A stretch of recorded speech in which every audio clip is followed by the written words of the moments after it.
السلام عليكم ورحمة الله تعالى وبركاته المشاهدين الكرام. اليوم سوف يكون المباراة المنتخب المغربي في كأس العالم بقطر 2022 ضد كرواتيا على الساعة 11. فالمرجو منكم الذي يشجع المنتخب المغربي، فالمرجو منكم الاشتراك والضغط على زر الجرس ليصل كل ما هو الجديد، ولا تنسوا لايك الفيديو.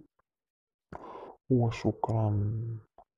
فالتشجيعات لكم والدعاء لكم للمنتخب المغربي إن شاء الله يفوز. وشكرا لكم.